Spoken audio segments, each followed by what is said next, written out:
Friends, आज का video बहुत इंटरेस्टिंग होने वाला है क्योंकि हम आज एक नहीं दो नहीं बल्कि 5 टॉपिक्स को कवर करने वाले हैं। तो कौन से 5 टॉपिक्स?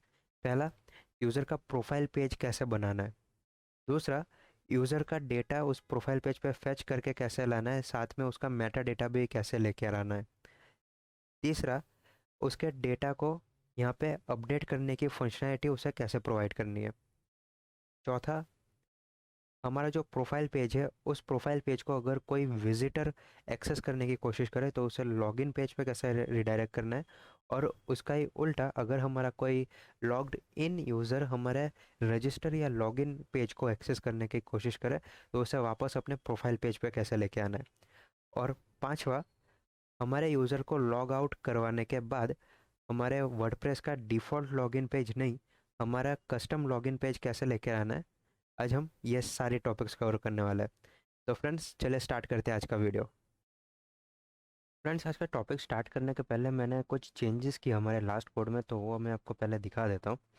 हमने हमारे रजिस्टर के फॉर्म में से जो लॉगिन का फॉर्म था वो हमने अलग कर दिया है।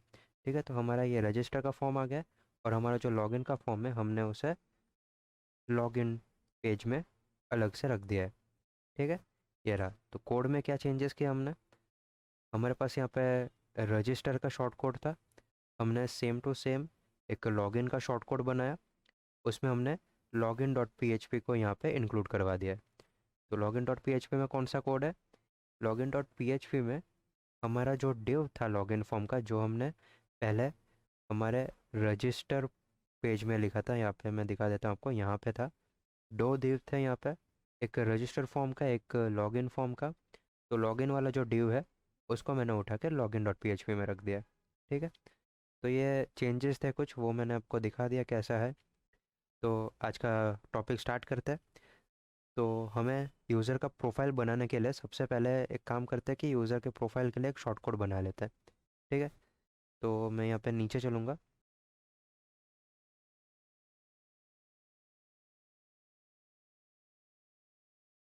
ये हमने एक शॉर्ट कोड बना लिया है। अब इसमें हमें सेम यही काम करना है, तो मैं यहाँ से इसको कॉपी कर लेता हूँ, यहाँ पे पेस्ट कर देता है। और यहाँ पे login dot P H P की जगह पे profile dot P H P कर लेते हैं। और profile dot P H P हमें क्रिएट करना पड़ेगा, तो यहाँ पे हम पब्लिक डायरेक्टरी के अंदर जाएंगे। यहाँ पे हम नया एक फ़ाइल क्रिएट कर लेंगे, profile dot P H P. चलिए, अब इस profile dot P H P में फ़िलहाल के लिए मैं सिर्फ हाई प्रिंट करवा देता हूँ H1 टैग में। अगर आप चाहे तो यहाँ पे यूज़र की आईडी भी प्रिंट करवा सकते हैं, कैसे इको करवा देंगे। गेट करंट यूज़र आईडी से हम उसकी आईडी भी प्रिंट करवा लेंगे। चलिए, तो इस शॉर्ट कोड को लेते हैं और हमारे एडमिन पैनल में जाके मैं यहाँ से लॉगिन कर लेता हूँ। पेजेस में ऐड न्यू, यहाँ पे लिखते हैं प्रोफाइल और यहाँ पे हमारा शॉर्ट कोड पेस्ट कर देता है। पब्लिश, व्यू करते पेज को, न्यू टैब। देखिए, यहाँ पे क्या आएगा? High one. वन क्यों आया? क्योंकि हमारे एडमिन का हमने लॉगिन किया हुआ है। ठीक है, तो देखिए, अब अगर आपको रिडायरेक्शन मैनेज करवाना हो ना, ठीक है, आपके पास यहाँ पे यूज़र की आईडी तो आ गई, हम उसके दूसरे डिटेल्स भी लाएंगे, उस पर बाद में चलते हैं।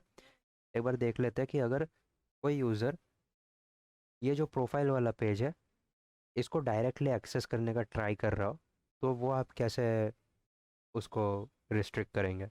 हमारा जो टेम्पलेट रीडायरेक्ट वाला हमने यहाँ पे ऐड एक्शन किया था, उसमें हमने लॉगिन का कोड लिखा था। हम सेम ऐड एक्शन का यूज़ करेंगे, लेकिन इस बार हमारे जो भी रीडायरेक्ट्स होंगे हमारी वेबसाइट में उनको हम यहाँ पे हैंडल करवाएंगे। ठीक है, तो मैं इसको दे देता हूँ माई माई चेक रीडायरेक्ट। तो मैं इस फंक्शन को बना लेता हूँ। हम यहाँ पे क्या करने वाले हैं, हमारे जो भी रीडायरेक्ट्स होंगे वेबसाइट पे, हम उन सारे रीडायरेक्ट्स को चेक करवाएंगे और देखेंगे कि हमारा अगर कोई लॉग्ड आउट यूज़र हमारे किसी ऐसे पेज को एक्सेस करने के ट्राई कर रहा है जो सिर्फ लॉगिन यूज़र्स के लिए ही अप्रोप्रिएट है, तो हम उसे रिडायरेक्ट करवा देंगे हमारे फ्रंट पेज पे। तो मैं पहले यहाँ पे कुछ वेरिएबल बना लेता हूँ। यही हमारा फंक्शन भी है, इस यूज़र लॉग्ड इन। ये या तो ब्लैंक रिटर्न करेगा यानी कि फॉल्स, या तो वन रिटर्न करेगा। अब हम क्या चेक करवाएंगे? पहला काम ये कर लेते हैं हम, अगर हमारा यूज़र लॉग्ड इन है और अगर वो हमारे लॉगिन पेज को एक्सेस करने की कोशिश कर रहा है तो क्या करना है। आप यहाँ पे दो चीज़ें कर सकते हैं, या तो यूज़र लॉगिन है, ठीक है। यहाँ पे क्या हो रहा है, अगर यूज़र ने लॉगिन किया हुआ है तो ऑब्वियस सी बात है उसे फिर से लॉगिन या रजिस्टर का पेज नहीं दिखना चाहिए, ठीक है। तो मैं यहाँ पे एंड कंडीशन में रजिस्टर का पेज भी यहाँ पे डाल दूंगा। थोड़ा स्क्रॉल कर लेता हूँ और साइड बार को बंद कर देते हैं। रजिस्टर WP रिडायरेक्ट करवा देंगे हमारे फ्रंट पेज पे। साइट यूआरएल का यूज़ कर रहा हूँ मैं। अब यहाँ पे आप फ्रंट पेज पे भी रिडायरेक्ट करवा सकते हैं या फिर उसके प्रोफाइल में रिडायरेक्ट करवा सकते हैं, तो मैं यहाँ पे प्रोफाइल में रिडायरेक्ट करवा देता हूँ, ठीक है। और यहाँ पे एग्जिट करवा देंगे। अब दूसरा कंडीशन लगाते हैं। इसमें हम कौन सा कंडीशन यूज़ करेंगे, अगर हमारा यूज़र जो है उसने लॉगिन नहीं किया है, not is user logged in, and अगर हमारे यूज़र ने लॉगिन नहीं किया है और वो हमारे प्रोफाइल पेज को एक्सेस करने की कोशिश कर रहा है, तो हम क्या करेंगे, हम उसे रिडायरेक्ट करवा देंगे हमारे लॉगिन पेज पे। चलिए ये बन गया। अब यहाँ पे हमने एडमिन का लॉगिन किया हुआ है। मैं ट्राई करता हूँ कि लॉगिन को मैं एक्सेस करूँ यहाँ पे। ओके, लॉगिन ओपन हो गया। क्या हो गया यहाँ पे, ओके ओके। देखिए यहाँ पे हमने क्या गड़बड़ कर दिया कि यहाँ पे हमने बोला है अगर पेज लॉगिन है और उसके साथ ही रजिस्टर भी है तो दो पेज एक साथ नहीं हो सकते। तो हमें क्या करना पड़ेगा, हमें यहाँ पे बीच में और कंडीशन यूज़ करना पड़ेगा, ठीक है।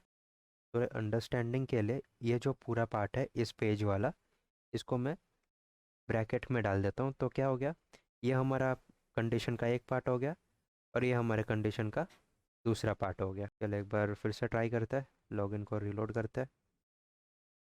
देखिए हमारे प्रोफाइल पे आ गया वो।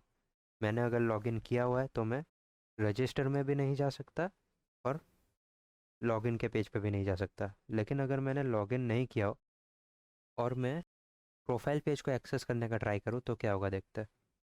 देखिए हमारा लॉगिन पेज पे रिडायरेक्ट कर दिया इसने, ठीक है। तो आपके वेबसाइट में जितने भी आपको रिडायरेक्ट्स मैनेज करवाने हैं, आप ऐसे करके मैनेज करवा सकते हैं। इसी में आपको कंडीशंस ऐड करने हैं, ठीक है। तो चलिए ये हो गया। अब हमारा जो प्रोफाइल पेज है उस पर काम चालू करते हैं। चलिए यहाँ पे हमारे पास यूज़र की आईडी हमें मिल रही है। एक काम करेंगे, यहाँ पे ऊपर PHP का कोड लिखेंगे, उसमें सारा यूज़र का जो डेटा है उसे निकाल लेंगे पहले। अब देखिए यहाँ पे आप जो भी फाइल्स बना रहे हैं अलग अलग, जैसे रजिस्टर हो गया, लॉगिन हो गया, प्रोफाइल का हो गया, आप ये तो चाहेंगे कि ये जो फाइल्स है इनको कोई आपका डायरेक्ट URL थ्रू रन ना कर दे। डायरेक्ट URL थ्रू यानी कि, यानी आपका जो फाइल पाथ है, जैसे हमारा वेबसाइट का हो गया तो localhost/youtube/wp कंटेंट, उसके अंदर प्लगइन्स का फोल्डर, माई प्लगइन का फोल्डर, पब्लिक का फोल्डर और उसके अंदर profile.php। तो ये जो URL पाथ है उस पाथ को टाइप करके हमारे फाइल को रन ना कर दे, उसके लिए हम यहाँ पे सिक्योरिटी मेजर्स का यूज़ करते हैं। तो वो कौन सा कंडीशन था एक बार देख लेते हैं। हमारे मेन फाइल पे चलेंगे। हमने अपने सेकेंड वीडियो में वर्डप्रेस प्लगइन डेवलपमेंट के सीरीज़ में इस कंडीशन के बारे में देखा था। तो इस कंडीशन को मैं यहाँ पे लिख दूंगा। आपको जो भी फाइल्स आप बना रहे हैं उन सारे फाइल्स में ये कंडीशन इंक्लूड कर देना चाहिए, ताकि आपका जो भी फाइल है वो कोई डायरेक्टली एक्सेस ना कर सके, ठीक है। चलिए अभी के लिए रहने देते हैं यहाँ पे। चलिए यहाँ पे हमारे यूज़र को हमें फेच करना है, तो हमारे पास उसकी आईडी तो आ ही रही है, ठीक है।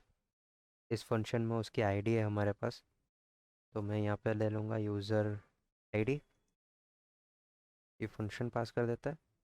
या तो एक काम कर सकते हैं, यहाँ पे यूज़र आईडी नहीं सिर्फ यूज़र कर देता है और इस फंक्शन को हम डायरेक्ट पास करेंगे।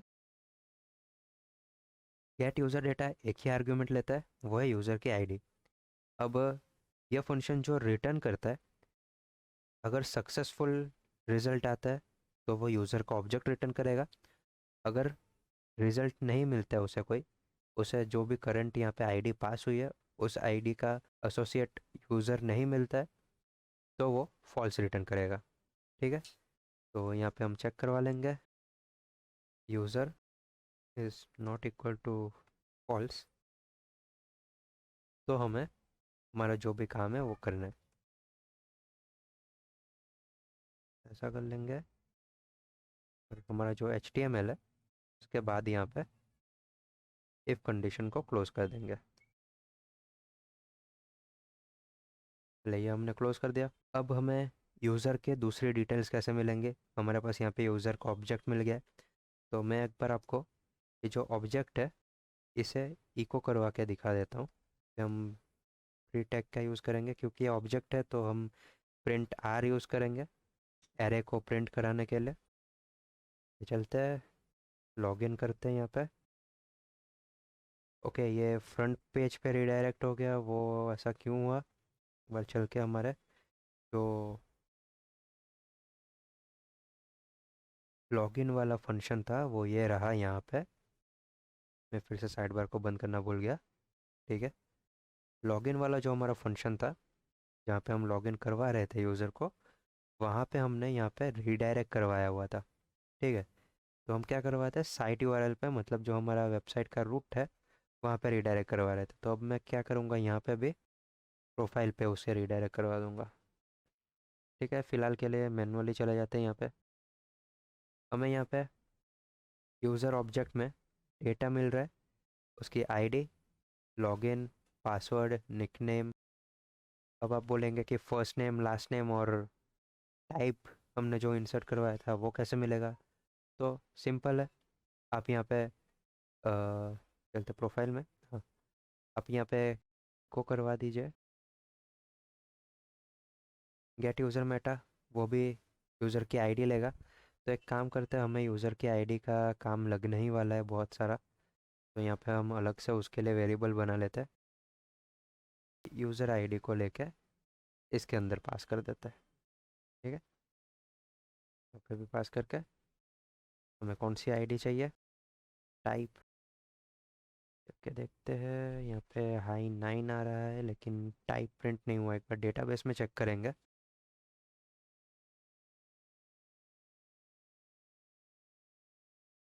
आईडी क्या मिल रही है, 9। तो हम इसी आईडी के थ्रू सर्च कर लेंगे यहाँ पे।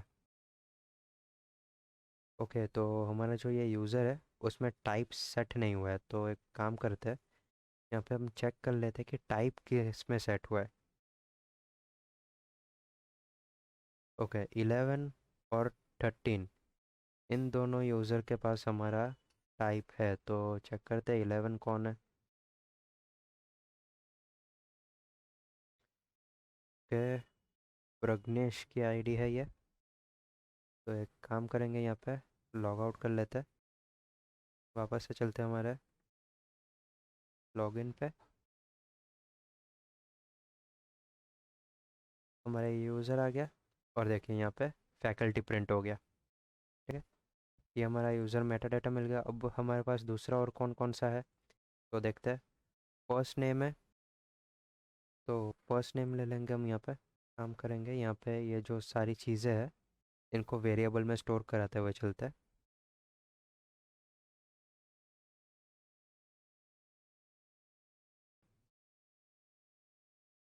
और यहाँ पे लास्ट नेम, तो हम क्या करवा सकते हैं, हम यहाँ पे करवा सकते हैं हाई फर्स्ट नेम, और इस फर्स्ट नेम को मैं डबल कोट के अंदर डाल दूंगा तो हमें कंकैटिनेशन का यूज़ नहीं करना पड़ेगा, हम स्पेस से काम चला सकते हैं यहाँ पे। First name space last name. और एक काम हम ये करेंगे, यहाँ पे ब्रैकेट के अंदर यूज़र टाइप डाल देते हैं। रिजल्ट क्या आता है देखिए, हाई प्रग्नेश अर्चर फैकल्टी। यहाँ पे हम स्मॉल टैग का यूज़ कर सकते हैं, तो हमारा जो फैकल्टी है वो थोड़ा छोटा हो जाएगा। ठीक है, आप इसको अपने हिसाब से फॉर्मेट कर सकते हैं फिर। चलिए, ये हो गया कि आपको डेटा कैसे लाना है यहाँ पे। ठीक है। तो अब मैंने यहाँ पे H1 के अंदर डेटा रखा है। आपको अगर यहाँ पे फॉर्म बनाना हो, ठीक है, फॉर्म बनाते हैं, पोस्ट मेथड का यूज़ करेंगे।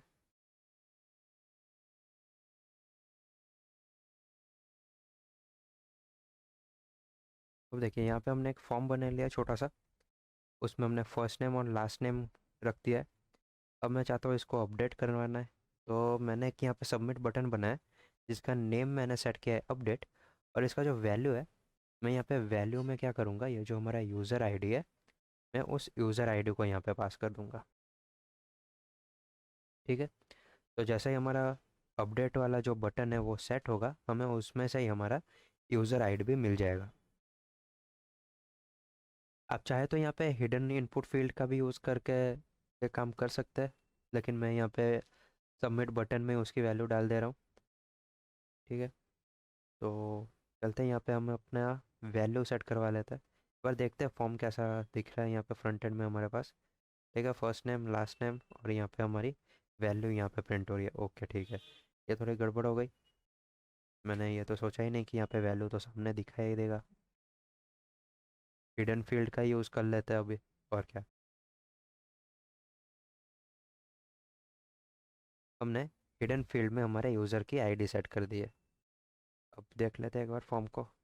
अपडेट लिख के आ गया यहाँ पे। ठीक है। मैं फॉर्मेटिंग में ज़्यादा ध्यान नहीं दे रहा फॉर्म के। वो अगेन आप अपने हिसाब से उसको स्टाइल कर सकते हैं, लेकिन अभी हम फंक्शनैलिटी पे ध्यान दे रहे हैं। तो अपडेट करवा लेते हैं। यहाँ पे अभी ये जो हमारा यूज़र का फर्स्ट नेम है लास्ट नेम है यहाँ पे लिख के नहीं आ रहा है, तो वो कैसे करेंगे, यहाँ पे वैल्यू सेट करवा लेंगे।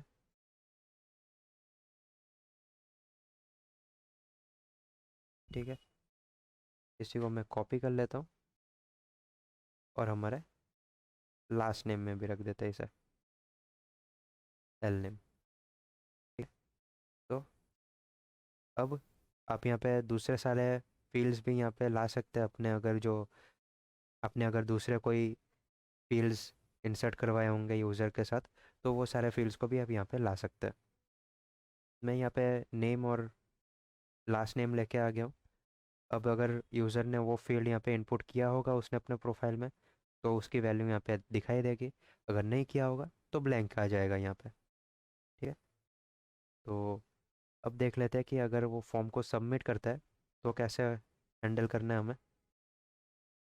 तो यहाँ पे हम ऊपर चलते हैं। यहाँ पे मैं चेक करवाऊँगा इफ़ अगर अपडेट का बटन सेट हुआ है, तो हम पहले चीज़ जो लेंगे वो है यूज़र आईडी। अब मैं क्या है, मैं एक ही पेज पे रिडायरेक्ट करवा रहा हूँ। तो अगर आप ये जो स्टेटमेंट है ना, यूज़र आईडी वाला, अगर इस स्टेटमेंट को इस कंडीशन के ऊपर रख देते हैं, तो आपका जो यूज़र आईडी है वो आपको अपने फॉर्म में से नहीं लाना पड़ेगा। लेकिन हो सकता है आप कहीं दूसरी जगह पे ये फंक्शन लिख रहे हो अपने अपडेट का, तो उस केस में आपको जैसा मैं अभी कर रहा हूँ वैसा ही करना पड़ेगा। तो मैं एस्केप करवा लूँगा एसक्यूएल, और उसमें हमारा जो पोस्ट डेटा है उसे पास कर देंगे। सेम हम काम कर लेंगे फर्स्ट नेम और लास्ट नेम के लिए।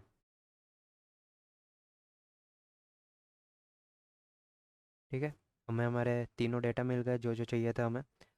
अब हमें क्या करना है, अब देखिए हमने देखा था कि जब इंसर्ट हम कर रहे थे, डब्ल्यू पी इंसर्ट यूज़र का यूज़ हम कर रहे थे, तो मैंने आपको बताया था कि इंसर्ट यूज़र में अगर आप यूज़र की आईडी पास करते हैं और उसके साथ जो आप डेटा पास करते हैं, तो उस आईडी पे जो पर्टिकुलर यूज़र है उसका जो डेटा है वो अपडेट हो जाएगा। नया यूज़र नहीं क्रिएट होगा, लेकिन वो अपडेट हो जाएगा।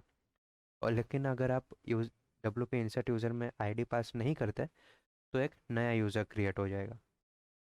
लेकिन फिर भी हम डब्ल्यू पी इंसर्ट यूज़र का यूज़ नहीं करेंगे। वर्डप्रेस में हमारे पास एक दूसरा फंक्शन है। तो डब्ल्यू पी अपडेट यूज़र में जो आर्गुमेंट जाता है वो है यूज़र डेटा। ठीक है। सेम आर्गुमेंट जो हमने डब्ल्यू पी इंसर्ट यूज़र में यूज़ किया था। और इसके अंदर जो हम सबसे पहली चीज़ पास करेंगे वो है हमारी आईडी। उसके बाद हम सेट करवा देते हैं फर्स्ट नेम। ठीक है, इतना हमने सेट करवा दिया। अब ये फंक्शन क्या रिटर्न करेगा? अगर सक्सेस होता है तो यूज़र की आईडी, और अगर कोई एरर आता है तो डब्ल्यू एरर ऑब्जेक्ट रिटर्न करेगा। ठीक है, चलिए यहाँ पे हम एक एरर हैंडलिंग का भी स्टेटमेंट लगा देते हैं।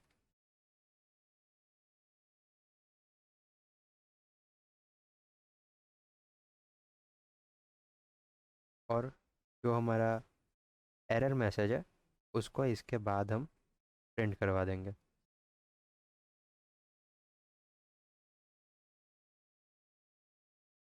ठीक है, ये हमने एरर मैसेज प्रिंट करवा दिया। एक और काम की ये करेंगे, ये जो हमारा प्रिंट आर किया हुआ है हमने, उसे निकाल देते हैं। चलिए एक बार रीलोड करके देखते हैं। प्रोफाइल में चलेंगे, रिफ्रेश करते हैं। ठीक है, हमारा सेट हो गया। High Pragnesh Gajjar, faculty, first name, last name. अगर मैं लास्ट नेम को चेंज करता हूँ, अपडेट पे क्लिक करते हैं, देखते हैं क्या होता है। देखिए, चेंज हो गया ये।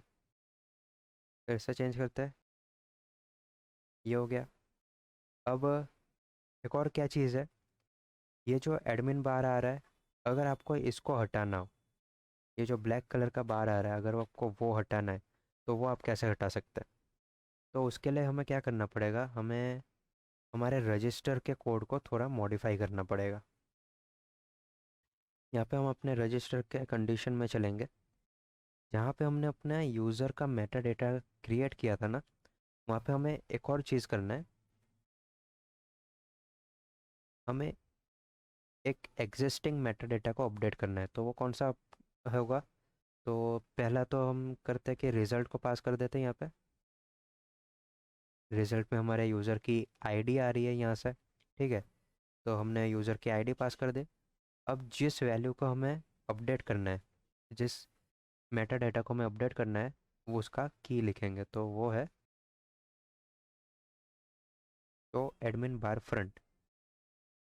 ठीक है, इसका भी आप कहाँ से देख सकते हैं? यहाँ पे हमारे डेटाबेस में चलेंगे, और यहाँ पे हमें हाँ देखिए, शो एडमिन बार फ्रंट, ये जो आप की है, आपको इसे की का यूज़ करना है। ठीक है, और इसमें आपका जो न्यू वैल्यू जाएगा, आपको वो फॉल्स कर देना है। यहाँ पे बाय डिफ़ॉल्ट ट्रू रहता है, आपको उसे फॉल्स कर देना है। तो आपके जो भी नए यूज़र्स क्रिएट होंगे, उनके लिए जो एडमिन बार है वो बाय डिफ़ॉल्ट फॉल्स होके वो क्रिएट हो जाएंगे। यानी कि जैसे ही आपके यूज़र क्रिएट होंगे, आपका ये जो मेटा डेटा है वो फॉल्स हो जाएगा। ठीक है, चलिए पर फिलहाल तो हमारा यूज़र क्रिएट हो चुका है, तो मैं एक काम करूँगा, यहाँ पे इस वैल्यू को मैं फॉल्स कर दूँगा। अब देखिए आप जैसे कोड के थ्रू आप जब यहाँ पे फॉल्स सेट करवाएंगे ना, तो क्या होगा कि यहाँ पे फॉल्स लिख के नहीं आएगा, वो यहाँ पे ब्लैंक हो जाएगा। ठीक है, यहाँ पे वो ब्लैंक वैल्यू आ जाएगी। तो इसका मतलब यही है कि फॉल्स है। तो अगर मैं इस पेज को रीलोड करता हूँ, तो देखिए यहाँ पे एडमिन बार निकल गया। तो अब देख लेते हैं कि हमारा एडमिन बार तो निकल गया, लेकिन अगर इस यूज़र को अब लॉग आउट करना हो तो वो कैसे करेंगे?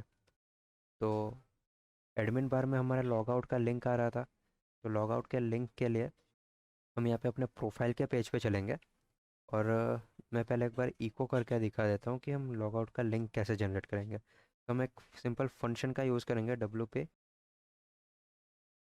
तो ये जो डब्ल्यू पे log out you R L है, ये क्या करेगा, हमारे यूज़र के लॉग आउट का लिंक हमें रिटर्न करके देगा। देखिए, हमारा ये लॉग आउट का लिंक आ गया, W P log in dot P H पे। उसमें हमारा एक्शन है लॉग आउट, और यहाँ पे डब्ल्यू पी नॉन्स आ गया हमारा पर्टिकुलर यूज़र के सेशन का। तो अब हमें सिंपल क्या काम करना है, इस लिंक को क्लिक करवाना है। तो मैं काम करता हूँ, यहाँ पे नीचे आ जाता है, यहाँ पे पी टैग का यूज़ कर लेंगे, और यहाँ पे मैं लिखूँगा और ये जो लॉग आउट है इसको मैं एंकर बना दूंगा, इको करवा देंगे हमारे इस फंक्शन को। ठीक है, तो ये हमारा आ गया। अब मैं क्या करूँगा, ये जो नोट है इसके बाद भी मैं PHP का कोड एक लिखूँगा, डबल कोट के अंदर फर्स्ट नेम और लास्ट नेम। रिफ्रेश करके देखते हैं कैसा दिख रहा है। देखिए, not Pragnesh Gajjar log out. अब अगर मैं यहाँ पे लॉग आउट पे क्लिक करता हूँ तो देखिए क्या होता है, हमारा यूज़र जो है वो लॉग आउट हो गया। अब एक बार हम देख लेते हैं कि अगर हमारे यूज़र को लॉग आउट करने के बाद डायरेक्ट हमें लॉगिन के पेज को यहाँ पे उसे रीडायरेक्ट करना हो, जो हमारा कस्टम लॉगिन का पेज है। अभी हमारा कौन सा लॉगिन का पेज आया था, जो वर्डप्रेस का डिफ़ॉल्ट लॉगिन का पेज है वो यहाँ पे आ गया था। तो हमें ये नहीं चाहिए, हम चाहते हैं कि जैसे ही हमारा यूज़र लॉग आउट पे क्लिक करे वो हमारे कस्टम लॉगिन के पेज पे आ जाना चाहिए। ठीक है, तो एक बार चलते हैं, मैं यहाँ पे लॉगिन करके रखता हूँ यूज़र को। ठीक है, तो अब हम इसे कैसे हैंडल करेंगे, हम अपने मेन फाइल पे चलेंगे प्लगइन के। यहाँ पे हम एक और एक्शन ऐड करवाएंगे। ठीक है, WP लॉग आउट, यहाँ पे एक फंक्शन क्रिएट कर लेते हैं अपना, रीडायरेक्ट आफ्टर लॉग आउट। ये फंक्शन हम डिक्लेयर कर लेंगे और हम सिंपल इसके अंदर क्या करेंगे, WP रीडायरेक्ट, और हम उसे सेंड कर देंगे अपने लॉगिन पेज पे। और उसके बाद एग्ज़िट करवा देंगे, एग्ज़िट या डाई आप कुछ भी करवा सकते हैं अपने हिसाब से। ठीक है, चलिए रिफ़्रेश करते हैं एक बार, हमारा यूज़र लॉगिन है। एक बार लॉग आउट पे क्लिक करते हैं, देखिए हमारा जो कस्टम लॉगिन का पेज है अब वो आ रहा है। तो फ्रेंड्स ये था, अब वर्डप्रेस में अपने यूज़र के लिए कस्टम प्रोफाइल पेज कैसे बना सकता है, उसमें उसका प्रोफाइल डेटा कैसे अपडेट करवा सकता है, और लॉग आउट का लिंक कैसे ला सकते हैं अपने यूज़र के लिए। तो आज के वीडियो में हमने काफ़ी सारी चीज़ें देख ली है। आज का वीडियो आज यहाँ पे ही एंड करते हैं, और बाकी की चीज़ें हम अपने नेक्स्ट वीडियो के लिए छोड़ देते हैं। ठीक है, तो friends thank you for watching this video. अगर आपको वीडियो अच्छा लगा, अगर आपको कोई क्वेश्चन हो तो आप नीचे कमेंट बॉक्स में मुझे ज़रूर पूछ सकते हैं। मैं पूरी कोशिश करूँगा कि आपके जो भी डाउट्स है मैं उनका सोल्यूशन आपको दे सकूँ। ठीक है फ्रेंड्स, मिलते हैं अपने नेक्स्ट वीडियो में, तब तक के लिए take care and good bye.